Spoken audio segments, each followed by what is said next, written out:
everyone, welcome back to another episode with Ejeomah. This is Moments with Ejeomah, and if you're new here, you're very welcome. And today's video is going to be very interesting, especially for young pharmacists, or if you're just a pharmacist, or you are an aspiring pharmacist student, or you're just inquisitive about what today's topic is about, because you can already tell from the YouTube title. Okay, so if you've ever wondered what does it cost to start up a pharmacy, how do you run a pharmacy business, how do you make profits, be the best out there, because there's so much competition, then today's video is that video that you need. Take some time and focus on this video, because we are going to learn a lot from someone who has been in this business for over, let's say, 10 years plus. So we are going to be inviting pharmacist Jude, who is a senior pharmacist, to come and narrate and let us know, because it's better to talk to someone who has the experience aside something you just read from the books. So welcome, pharmacist Jude. How do you feel today? Well, I feel very happy. Yeah, really glad, because I know that today is going to be an awesome time, because I have a lot of questions to ask from you. As a young pharmacist myself, I don't even know what it takes to, but it's interesting talking to someone like you. How long have you been in the pharmacy line? Well, on the pharmacy line, going by post-graduation, I think I've spent about 14 to 16 years. Wow. Post-pharmacy graduate. But in terms of community pharmacy, we'll be talking of about 10 years into community pharmacy. All right. Because actually I did not delve into community pharmacy immediately after graduation. Okay. So you did a bit of hospital or what? No, I did a bit of industrial. Oh, okay. A bit of industrial pharmacy, what they call representatives of medical reps. Medical reps. Yes. Yeah. That's very quite popular. With some companies, and then garnered some experience from there before delving fully into community practice. So for being into community practice, we should be talking about 9-10 years now. Guys, 9-10 years. So we are going to, like, in the space of, like, I don't know how many minutes, but being able to, like, get something from those 10 years worth of experience. I know today can't cover it, but then even if it's summary or tips that you can share to us young pharmacists, that's why this video was that was the purpose for this very particular video. Well, the number one thing that inspired me was the passion. Okay. Passion to assist, not necessarily the money, but passion to assist. Because you look around, you see that in Nigeria, for instance, people do not go to hospital, let me say, anyhow, or whenever they fall sick. Community pharmacy, as the name implies, you are in the community, you assist the community.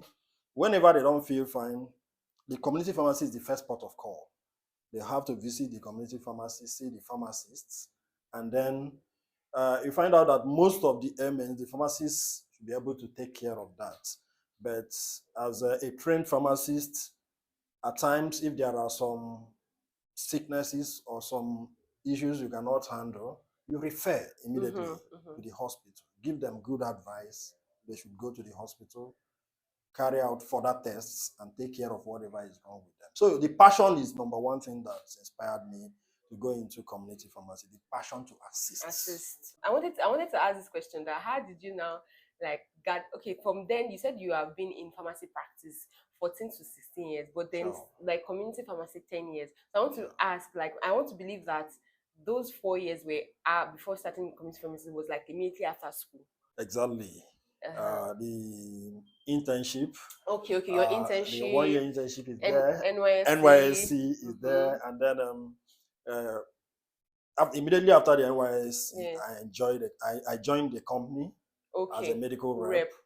So I worked there as a medical rep, rose to the level of a manager in the company. Oh, wow. And then at a time, I just decided to call it quick to go into another sector of pharmacy practice. Okay, that's which is beautiful. community pharmacy. Oh, that's awesome. Yeah. Have you been loving it so far? Yeah, wonderful. In fact, it has been awesome. Really? Yeah, he has been awesome. I know Been there are awesome. downs, there are pros and cons to it, Sure, definitely. sure. Yeah, but we'll get that into it shortly. But Okay. now the first Yeah. question is how? I want to start a pharmacy. Where do I start from? I want to own my own pharmacy. As a pharmacist Yes, or as a as a non-pharmacist? pharmacist. As We a are speaking for pharmacist. pharmacists Good, now. good. The first thing you do is to register a company, Okay. because any pharmacy you are opening or you are starting must have a registered name. There must be a name of the pharmacy registered with the Corporate Affairs Commission, and then you register it. After that, then of course, as a pharmacist, you have all your papers ready. You have your NYSC, your statements of result, and the rest of them, because all those will be demanded for. You know, NYSC is compulsory. NYSC is compulsory for Nigeria For if you Nigeria, want to if you want to practice in open, Nigeria. compulsory. Yeah, Okay. NYSC is compulsory. Then the CAC registration is also compulsory. They will request for that. So once that is ready, you just go to, depending on the states where you want to register, you go to the Office of the Pharmacist Council of Nigeria, PCN, and then apply. That is if you have gotten a location. But first of all, can we talk about a location? Because before you apply, yes, you must have a location. That's a very good one. As a matter of fact, the application you are making is application for inspection of the your location. So So before you even think of starting a pharmacy, you have to first go look for a location. So how do you determine this is the best location? Okay, in that case, first of all, let us start. Let us start with the law. The law, okay. Guiding location Yes. in Nigeria. Very good. Number one, the particular location you want to choose must not be less than 200 meters from an existing registered pharmacy. Yeah. Then that done, or that taken care of, the space of the location is also very important. Like for a retail pharmacy, you must get a location that is not less than 30 square meters. I know when we talk of 30 square meters, maybe 5 by 6 or 2 by 15 or anything 30. It must not be less than 30 square meters. It can be more. There's no problem. That's for retail pharmacies. If it's happen to be a wholesale pharmacy that you want to start, it shouldn't be less than 50 square meters. That's the space. So these are the laws on ground. That done, then another thing to consider when choosing a location is that, you are going to, we cannot separate pharmacy practice from the business aspect of it. Okay. So, as a matter of fact, you are going to do business. Yeah. Though it's more of service. But then there is also a business attachment to it. Yeah. So you have to make sure that the place you are choosing as your location, there may not be so much competition that will choke you. Yes. So it's always better to get a place where there are less competition. There's nowhere that there's absolutely no competition. Okay. There will always be competition. Even if the pharmacy is 20 kilometers away, it can also pose as a competition. But then you try to minimize competition as much as possible. Then again, you have to look for where the market is. If you go and cite a pharmacy where you have a community pharmacy where you have maybe about 10 people living within the within 5-kilometer radius, it's only 10 houses that are there. You will be sure that you may not, even if those 10 people come to patronize you on daily basis, I don't think you will make much. Okay. So you also have to look for a place where the market is. Market is in such a way that a place where is either, if it's a residential area, a place where there are much residents, or a place where people pass, a transit area where people pass to go to work, or when coming back from work, they also pass there. So there must be inflow and outflow of people because the people are the market. Yes. So that's also very important in choosing a location. You have to take care of the law. Then you have to look for where there is market and where there is minimal competition. Competition. How are you able to when it comes to competition now, how are you able to tell that I don't think this will be in the long run, it's not be good for the business because of so what do you use to determine that something is a competition? Okay. Number one is this. It depends on how you want to start. You know, community pharmacy practice has gone, has metamorphosized into something better than it used to be before. Okay. If you want to start, if you want to choose a location, you have to check existing pharmacies there. How do they practice? You have to study all these things. That's the study of competition. Even in industries, they do it. They study their competitors. You have to study the competitors. What do they do? How do they do it? Competition does not necessarily mean that, oh, there are pharmacies here. Yeah, you may even cite your pharmacy where there are already 5 pharmacies, and you will still be selling. You will still be making waves there.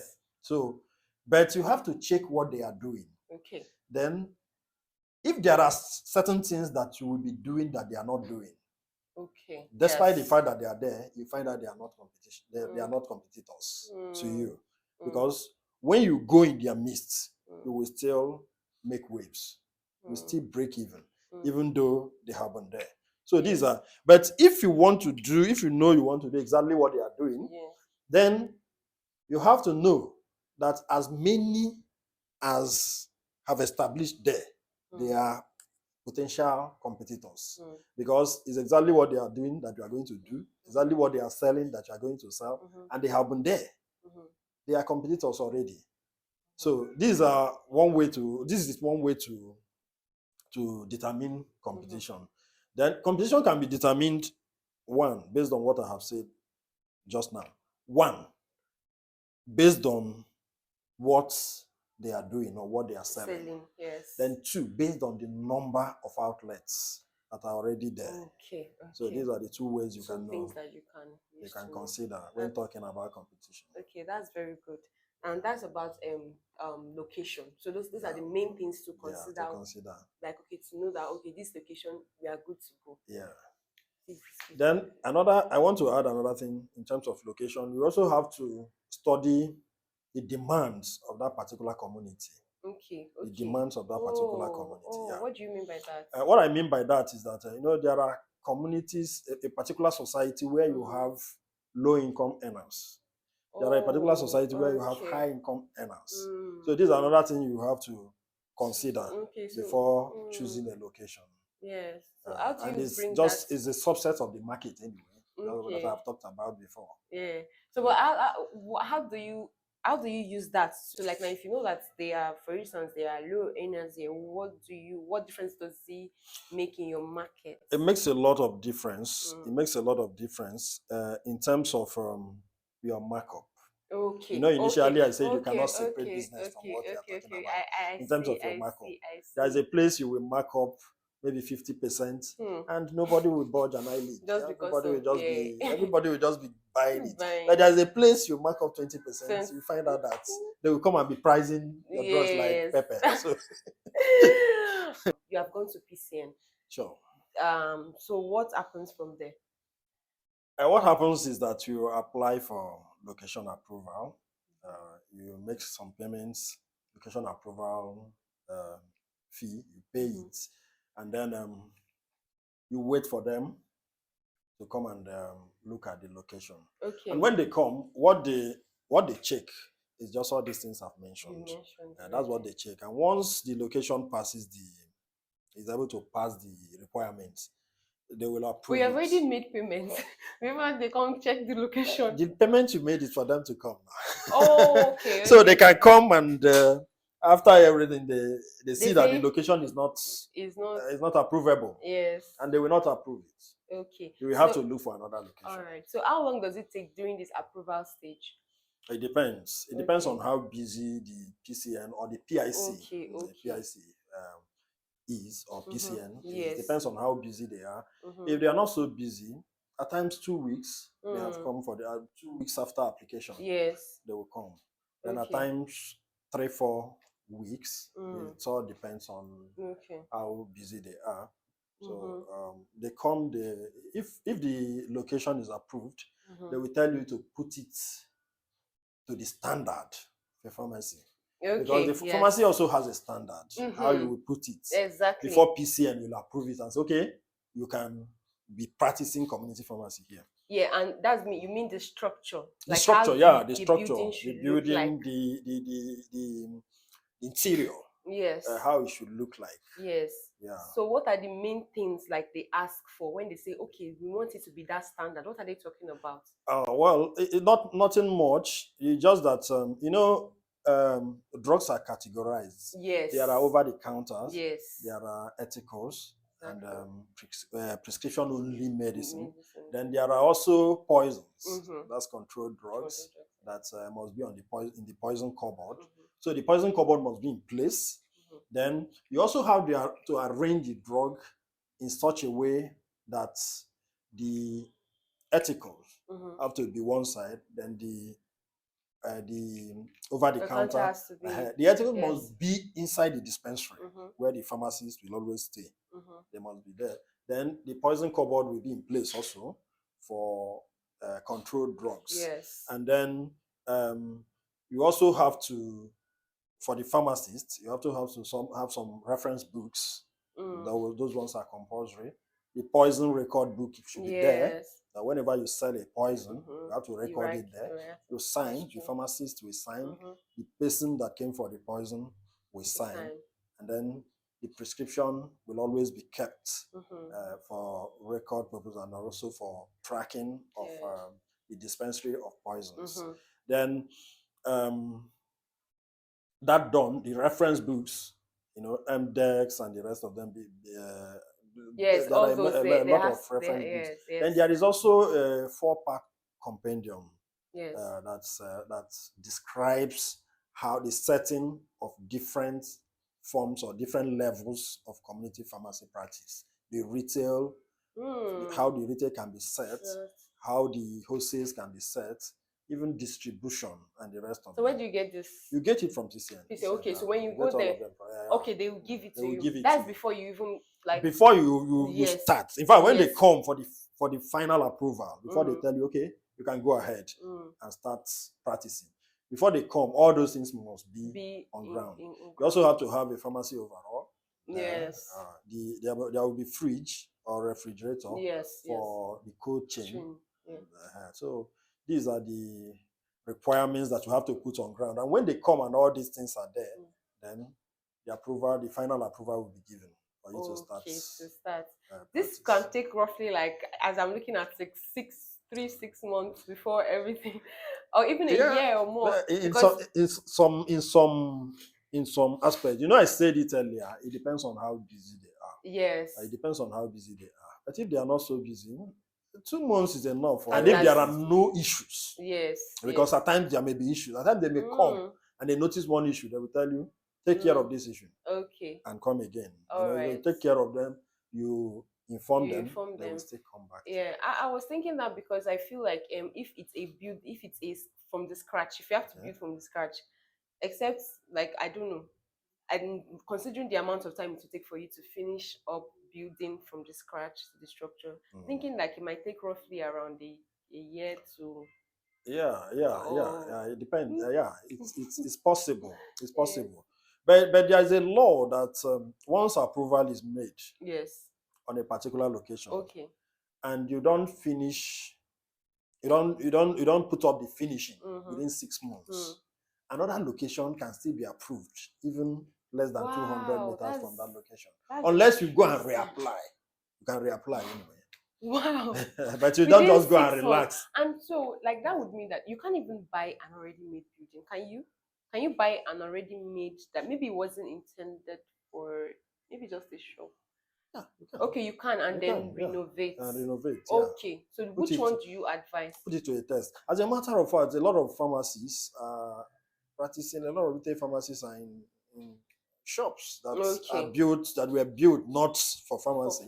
They just take it. Once you take the shop and then you kind of renovate and build it to the standard Yes. of a pharmacy, it will be approved.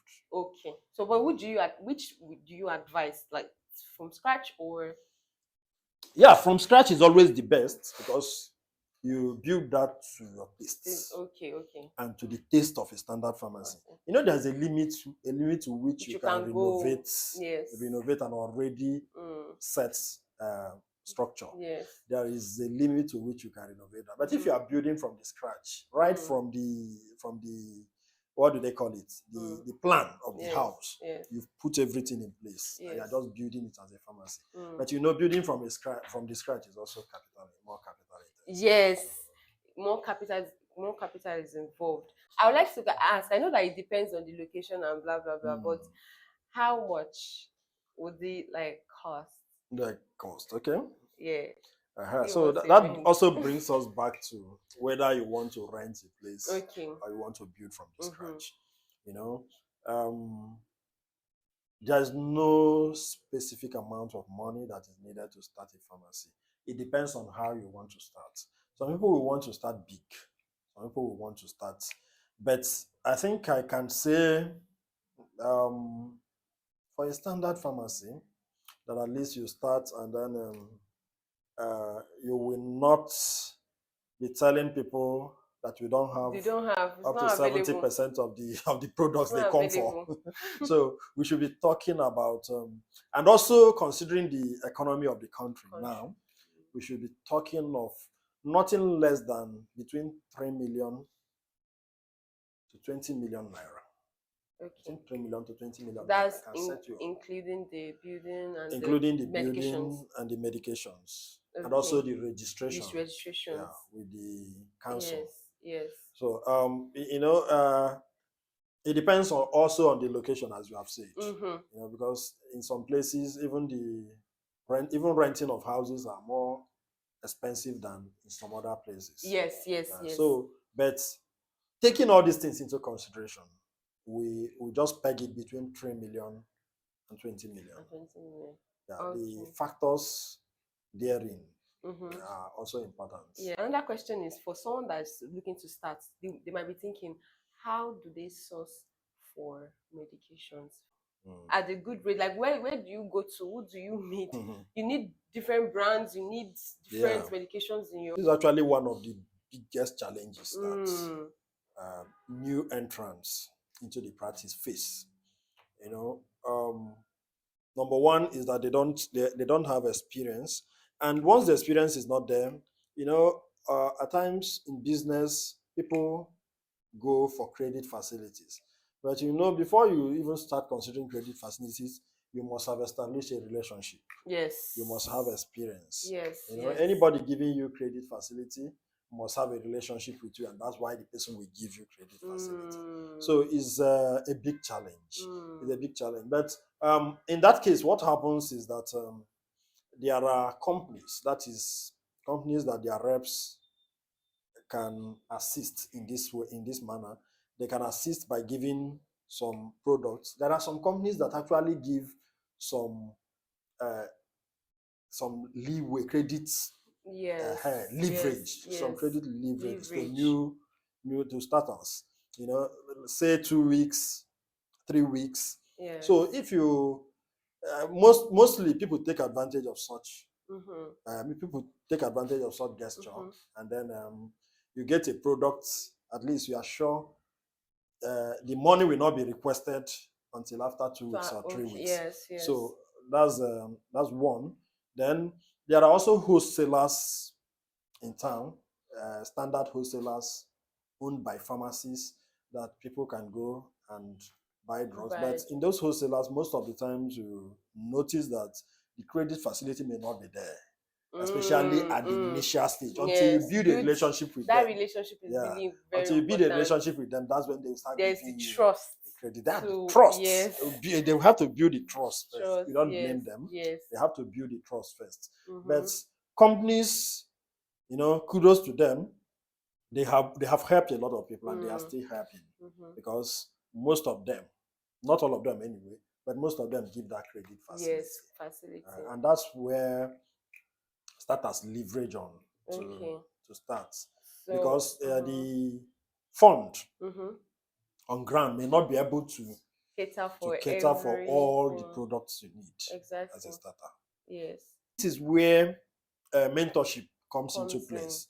Yeah, you must that. have somebody. Yes. You must have somebody that gives you direction. You must You know? have someone. You can go to the person as a starter. If you come to me as a starter now, it's not all the drugs that I will tell you to buy. Exactly. Not all the products that I will tell you because there's to so buy. many drugs. Yeah, there are so many in the market, and there are some you will buy as a starter. You burn your hand because you may not sell them, and they are expensive. Exactly. So they will tell you, they will list for you. You get a list from them of the products you need to buy, and then, if possible, there are the companies that do the products and the companies that supply the products, and so on and so forth. And it's not also every product that you can get from company representatives.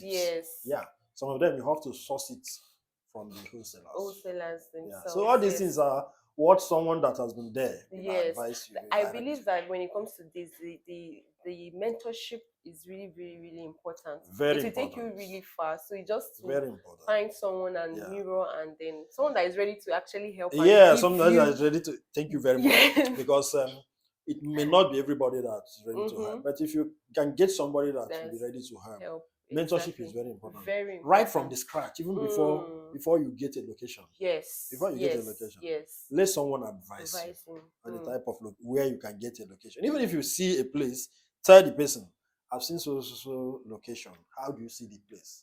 Somebody that has been on ground. Yes. The person should be able to tell you. Yes. So I wanted to ask now, so like from your experiences now, what are the top 3 regrets that you have that you wish that you knew before starting out, and that you know better now, and that if there's someone coming on board, you want to let them know that don't try this, do it this way? Like, what are those top 3 that you have? I know maybe there might be more, maybe just one, but just share something with us. Like, I knew, yeah. Okay, yeah, I just mentioned one now. Number one, let me start from when I was in school. Yes. I had a passion of community practice, but when I came out, I decided to go first to the industry before moving to community. So I see that as a regret also. The regret, not that I went to community, not that I went to industry, but the regret that I spent so much time there. I spent much time but there. It's 4 years. Yeah. I shouldn't have spent up to that there. Yeah, because what I would have done there is just to get a little experience, and also it helps because I also made contacts. Yes, because that's very important. Yeah, very important. I also made contacts, but I shouldn't have stayed that long there. That's one of the regrets. Then another regret is that I did not actually initially. I did not take the issue of mentorship serious. And I paid a price for it. I did not take the issue of mentorship serious. I was just doing things. So was there a time you went out of business? Because not really. There was not a time I went out of business. But I believe that the level I have gone now, the level I have gone, I could have reached there earlier. I would have reached there earlier than now if I had a mentor. Yes. If I took mentorship so serious. So that's one of other regrets. I think these are just the 2 regrets. The major 2 regrets. Thank you very, very much. If you have any questions, you can always ask in the comment section. Do you have like a social media? Are you on any of those places? Yeah, I'm on LinkedIn. Which one is comfortable with you? I think LinkedIn is okay. Okay, so I'll leave your links in the description, so you can always reach out, because I feel like Pharmacist Jude is a senior pharmacist and is ready to listen to you. All right, thank you so much. You're welcome. You're welcome. Have a pleasant day, guys. Okay, and I'll see you in another video. Bye bye. All right, bye.